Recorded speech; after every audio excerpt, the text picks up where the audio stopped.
kita berdoa. Bapa, tiba saatnya kami mau mendengarkan firman.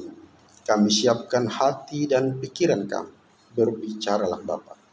Kuatkanlah kami untuk kami dapat hidup seturut dengan kehendak. Amin. Damai sejahtera Allah yang melampaui segala akal, itulah kiranya yang menguasai hati dan pikiranmu dalam Kristus Yesus Tuhan kita. Amin. Shalom. Ya, luar biasa sukacita ketika mengetahui, mendengar bahwa apa yang kita doakan selama ini tentang peningkatan dari STIKES menjadi universitas telah dikabulkan oleh Tuhan. Amin. Saya bangga membaca tema acara pengenalan kampus universitas ini. Temanya apa? Unggul dalam berkarakter dan beretika. Luar biasa. Anak Tuhan betul yang buat tema ini. Lalu motonya apa? Wow, keren.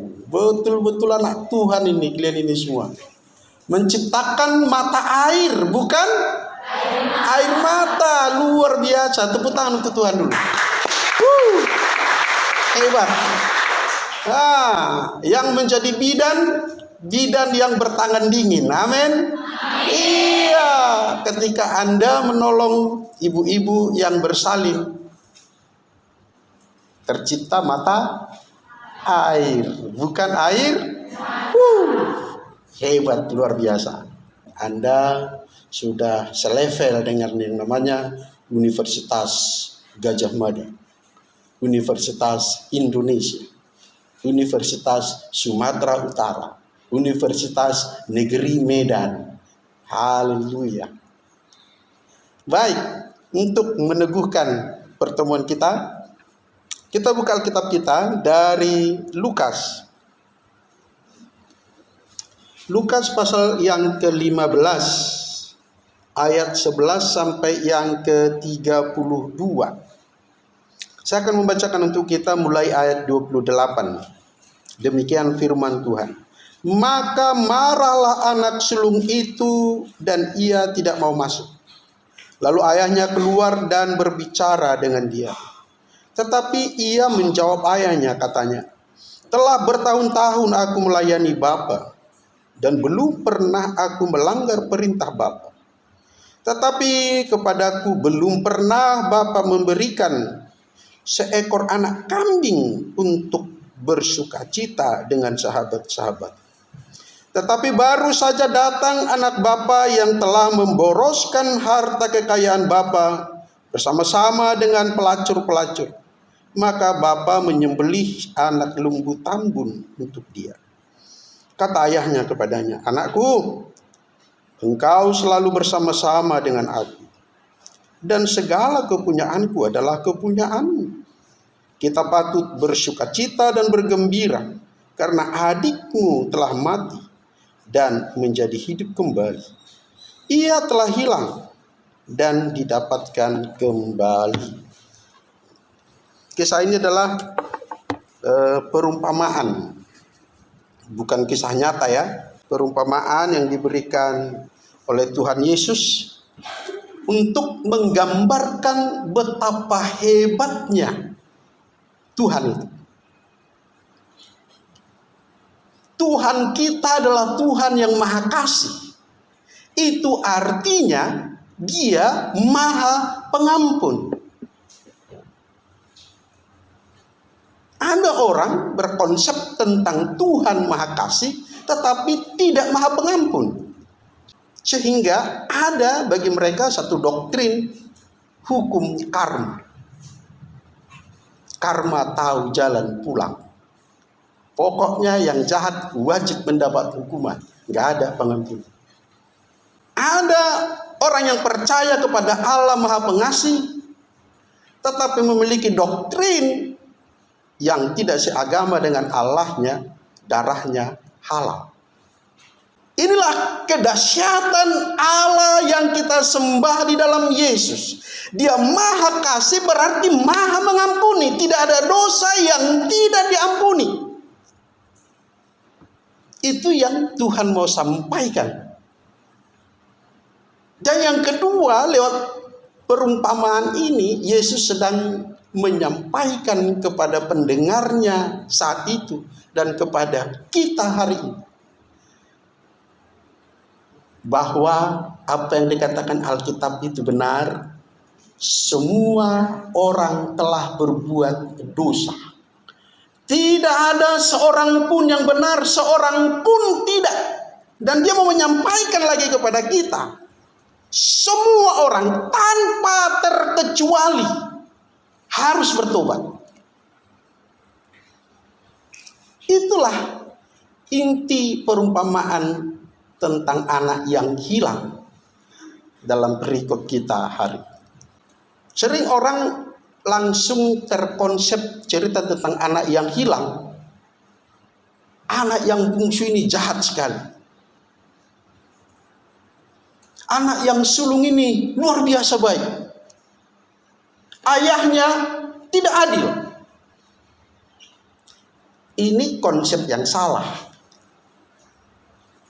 Justru sebenarnya Bapa dalam perumpamaan ini adalah Bapa yang sangat bijaksana. Dia tahu hidupnya adalah untuk anak-anaknya, bukan anak-anaknya untuk dia.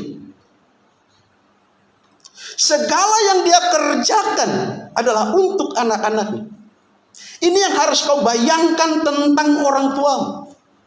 Engkau bisa duduk di sini di bangku kuliah ini, itu karena beban, kasih, usaha, upaya dari orang tuamu. Sampai ada lagu Batak itu ya. Apa katanya? Keringat itu adalah tinta. Cangkolku itu adalah pulpenmu katanya. Apa lagi itu? Saya nggak hafal betul lagu itu. Tapi begitulah digambarkan betapa orang tuamu berusaha karena hidupnya untukmu. Ada lagi tuh si Boruna Pitu ya. Siapa namanya? Margogo Ijurbari ya. Tahu nggak artinya itu? Kalau orang Batak tahu lah. Artinya dia tahan selera makannya. Air liurnya yang ditahankannya, dimakannya, ditelannya. Supaya engkau tidak mengalami sakit, derita, kemiskinan yang dia alami. Memang hebat negara kalian ini. Negara yang kaya raya, makmur luar biasa, rakyatnya banyak kali yang miskin. Coba bandingkan dulu Brunei Darussalam dengan Kalimantan Timur. Lebih besar Kalimantan Timur, gak usah Indonesia dulu. Kaya sumber daya alam Kalimantan Timur daripada yang namanya Brunei Darussalam. Lebih banyak penghasilan Kalimantan Timur, ya kan? Tapi coba lihat rakyat mana lebih bahagia, rakyat Kalimantan Timur atau Brunei Darussalam? Pantaslah kalian mahasiswa itu pada marah, pada demo. Karena seolah-olah ya atau tidak, negara belum merdeka. Masih dikuasai segelintir orang. Segelintir orang sedang menjajah, memeras hak-hak orang lain yang sebangsa dengan dia.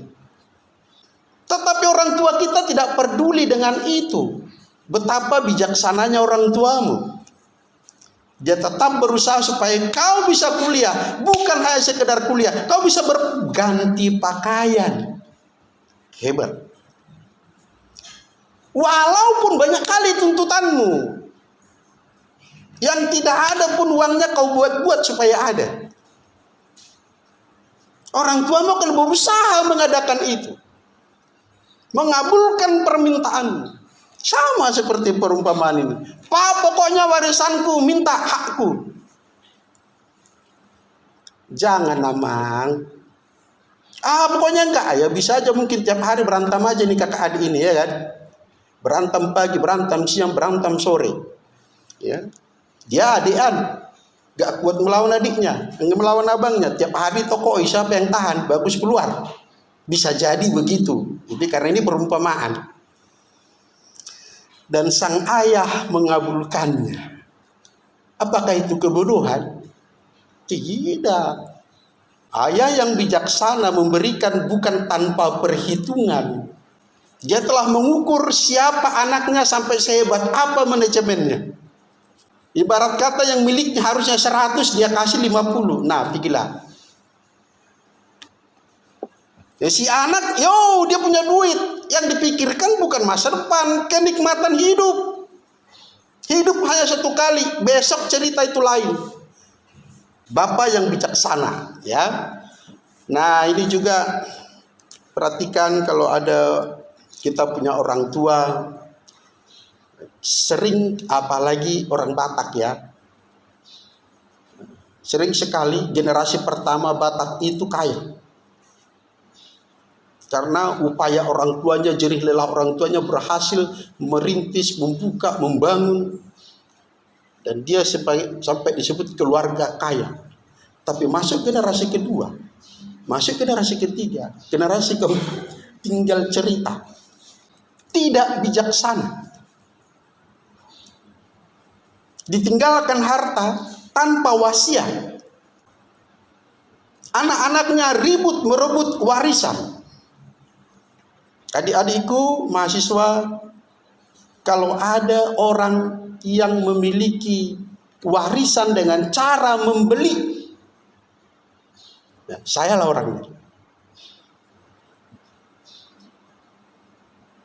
Kalau ada orang yang merelakan warisannya diambil orang, tidak mempertahankan, sayalah orangnya. Tertulis wasiat, saya sebutkan, itu hak saya, itu milik saya. Tapi ketika saya tanya, apa jawaban orang? Itu atas namaku. Wah, ya sudah. Berarti hukumku yang salah. Sudah dikasih sama anaknya, dikasih lagi sama punya, ya sudah.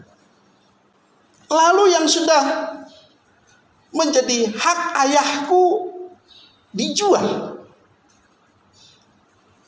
Hati saya bilang itu beli. Saya membeli.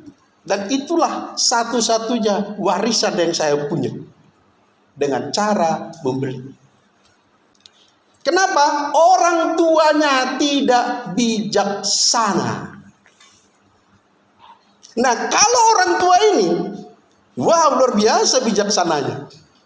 Dikasih, datang, ada lagi, dipestakan lagi. Wow, itu kasih cinta, pengorbanan yang luar biasa seorang bapak kepada anaknya. Jadi tidak berlebihan. Kalau tema ibadah ini menikmati kasih bapak. Enak kalian punya bapak, punya mama. Saya tidak pernah menikmati namanya kasih bapak ini secara natural ya. Kalau bapak diterjemahkan dengan ayah, saya tidak pernah menikmatinya. Apalagi mama. Tetapi bukan berarti saya membuat jadi menyamakan ayah saya dengan Allah Bapa. Wow, jauh itu.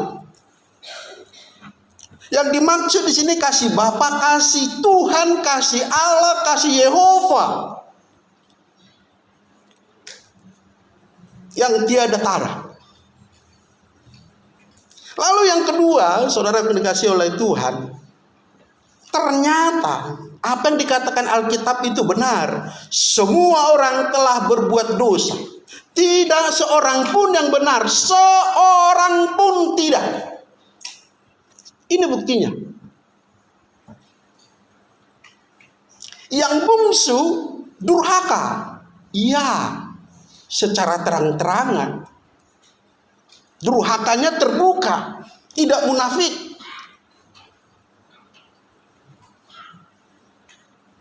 Karakternya pragmatis. Jauh dari yang namanya apa ini? Berkarakter dan beretika. Jauh dari yang namanya apa? Menciptakan mata air, malah menciptakan air mata. Tapi dia jujur. Terang-terangan, gak ada munafiknya. Yesus pernah buat perumpamaan yang lain hampir mirip dengan ini. Ada seorang ayah menyuruh anaknya pergi ke ladang. Yang pertama bilang, ya Pak, siap bos. Tapi gak pergi. Jawabannya menyenangkan. Noni cuci piring nak, siap mak. Terus bermain, gak dicuci-cuci. Ada anak gadis yang seperti itu. Apalagi biasanya kalau perempuan kakak adik di rumah 2-3 orang, berpasir rumahnya ini. Kenapa? Marsi tugas-tuganan. Yang kakak mengharapkan adiknya, adik yang satu mengharapkan adiknya lagi, adiknya dimanjakan, enak kali kelihatan. Akhirnya tak disapu-sapu itu rumah. Nah, ada yang menyenangkan jawabannya tapi tidak dikerjakan. Ini anak yang sulung ini nampaknya baik dia. Tinggal bersama bapaknya di rumah yang sama, mengerjakan sawah yang sama, dan kita berkata dia anak yang baik. Tunggu dulu. Dari jawaban yang kita baca tadi, ternyata anak ini tidak anak yang baik. Kedekatannya dengan ayahnya tidak dinikmatinya sama sekali. Dia bukannya sedih adiknya tidak di rumah. Dia tidak kasihan adiknya jatuh dalam dosa. Malah cemburu. Betul kata firman Tuhan. Tidak seorang pun yang benar. Seorang pun tidak. Semua orang harus bertobat. Tidak bisa tidak. Nabi Yesaya bilang, bangsa ini memuliakan aku dengan mulut, tetapi sesungguhnya hatinya jauh daripada.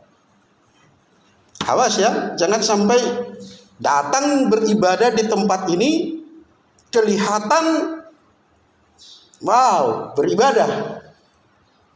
Tetapi kalau hatimu jauh dari ibadah ini, pikiranmu entah kemana-mana, Tuhan bilang apa? Ibadahmu kejijikan bagiku. Sebab Tuhan melihat hati, saudara. Tuhan menikmati hatimu dalam persekutuan ini. Nah, itu sebabnya semua orang butuh pertobatan. Alkitab menggunakan kata bertobat itu dari kata metanoia. Meta artinya melampaui. Melampaui pikiran. Itu nous, pikiran. Melampaui akal budi. Kalau disebut bertobat berarti mengoreksi secara serius. Bukan menyesal ya. Kalau secara matematik itu berbalik 180 derajat. Kalau yang tadinya kita berjalan membelakangi matahari. Matahari di belakang. Bayang-bayang kita di depan, ya kan? Seperti itu kehidupan kita.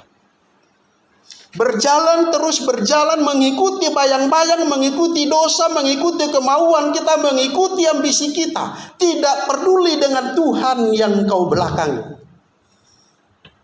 Sekarang metanoia, berbalik 180 derajat. Yang tadinya membelakangi matahari sekarang menghadap matahari. Engkau menuju Kristus, menuju terang Allah. Dosa kau tinggalkan di belakang. Walaupun dosa itu tetap mengejarmu, engkau sudah meninggalkan dia. Itu bedanya bertobat dengan menyesal. Kalau dalam agama-agama lain itu hanya sebatas menyesal. Nggak ada yang berbalik serius, betul-betul berbalik kepada Allah. Tidak ada. Sebab apa? Allah yang mereka maksud sebagai sembahan mereka ternyata bukan Allah yang mencipta langit dan bumi. Itu hanya Allah konsep mereka. Itu perbedaan. Dan Alkitab mencatat dengan jelas, pertobatan seseorang itu adalah karya Roh Kudus. Tidak ada orang bertobat tanpa pengalaman pribadi. Tidak ada. Si anak bungsu ini mengalami pengalaman pahit. Sampai makan nasi babi pun tidak dikasih. Bayangin. Yang tadinya happy, wow. Dugem apalagi? Makan di mana? Tidur di hotel berbintang berapa? Sekarang gelandangan. Bahkan peternak binahan, peternak babi nggak ngasih dia makan makanan babinya. Coba betapa pahitnya. Tapi pengalaman itu membuatnya sadar. Membuat dia paham akan kesalahan dia selama ini. Lalu berpikir, aku akan kembali kepada Bapa. Ingat, tidak sekedar menyesal. Kalau menyesali dosa, semua orang menyesali dosa setiap bersalah. Apalagi kalau udah ketahuan dosanya, menyesalnya luar biasa itu. Sampai nangis-nangis. Tapi bertobatkah dia? Tidak. Besok kesempatan diulangi lagi. Karena sebatas menyesal. Bertobat itu mutlak pekerjaan Roh Kudus. Sebab Roh Kudus yang menyesatkan orang akan dosa. Tanpa Roh Kudus orang tidak bisa bertobat. Tanpa Roh Kudus orang tidak tahu siapa Yesus. Camkan ini baik-baik. Itu sebabnya kita berkata 2 Korintus 5 ayat 17. Jadi siapa yang ada di dalam Kristus, ia adalah ciptaan baru. Yang lama sudah lalu, sesungguhnya yang baru sudah datang. Kalau namanya bertobat, engkau menjadi manusia baru, lahir baru. Roma 12 ayat 2, berubahlah oleh pembaharuan budimu, metanoia, berubah arus. Saudaraku yang dikasihi Tuhan, pertobatan kita bukan hanya sebatas lahir baru, tidak. Pertobatan dalam kekristenan itu progresif. Setelah berbalik kepada Tuhan, dia mengerjakan apa yang Tuhan mau, meninggalkan ambisi pribadinya. Tetapi ingatlah ini, anak-anakku, adik-adikku, apa yang kau tinggalkan karena Tuhan, Tuhan akan mengembalikannya berlipat ganda. Apa yang saya sampaikan itu bukan omong kosong.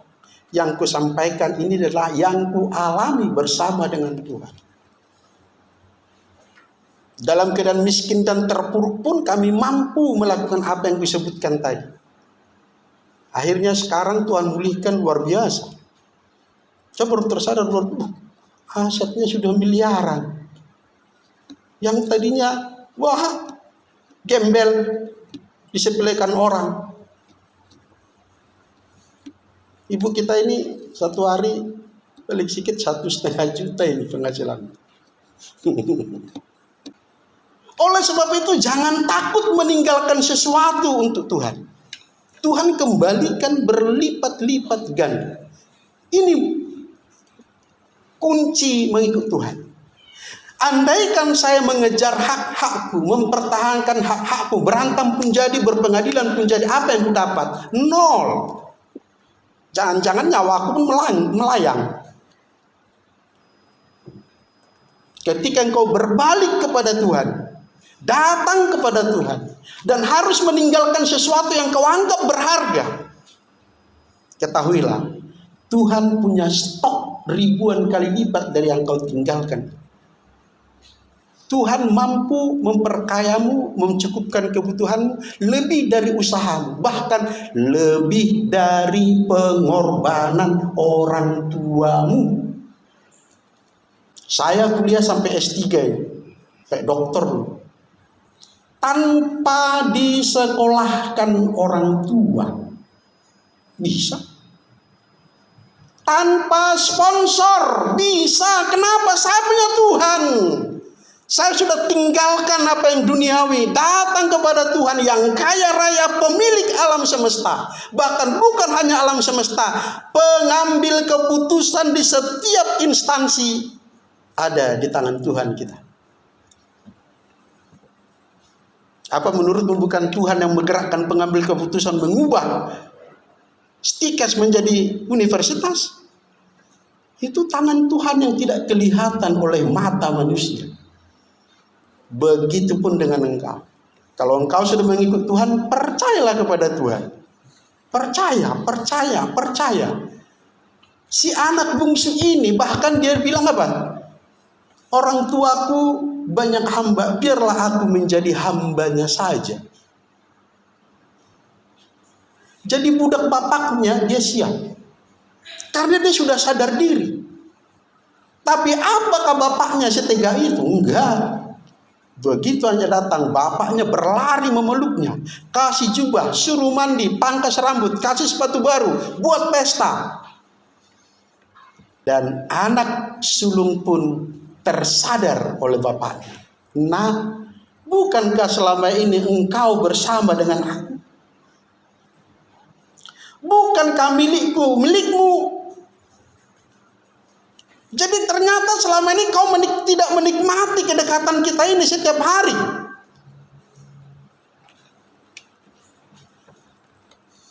Artinya apa? Baik abang, baik adik sama-sama bertobat. Haleluya. Bisa saja anak bungsu ini ternyata ada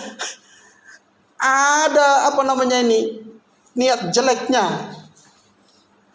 Syukurlah adikku pergi. Sekarang aku tinggal pewaris tunggal. Cocoklah kau pergi. Biar semua hasil ladang bapak untuk aku. Ini kejahatan. Jangan sampai seperti itu. Kalau engkau merasa seperti ini, bertobat. Sebaliknya, kalau engkau merasa sudah benar, saya sampaikan kepadamu hari ini, kalau engkau sudah merasa benar, milikilah belas kasih. Menggembar-gemborkan kebenaranmu gak ada gunanya. Tapi tanpa kau sebutkan kau benar, tapi karena kau memiliki kasih, orang tahu kau itu orang benar. Kalau engkau selama ini telah menyusahkan orang tuamu, memaksakan diri, memaksakan kehendak, bertobatlah. Orang tuamu melakukan itu supaya kau jangan mengalami apa yang dia alami. Supaya engkau bahagia lebih daripada. Terakhir, beragamalah dengan akal sehat.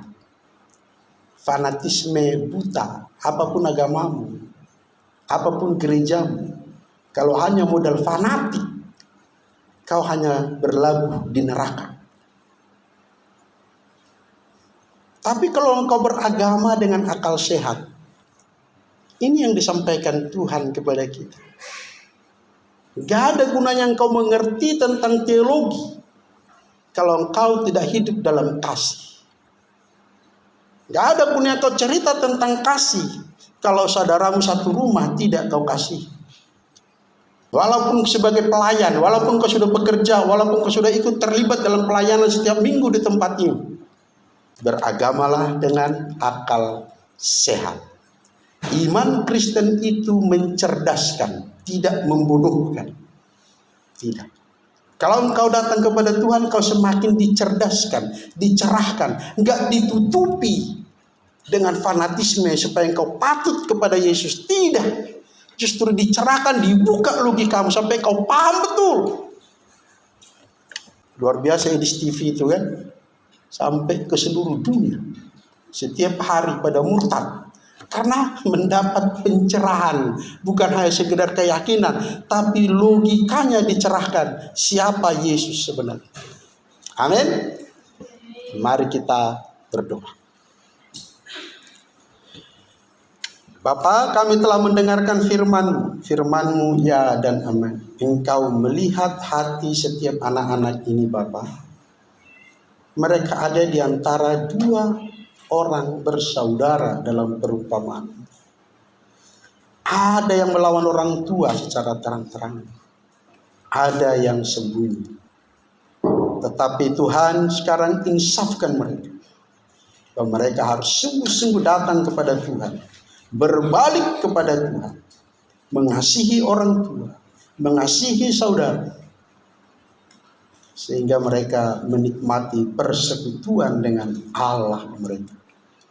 Dalam Yesus Kristus kami berdoa. Amin.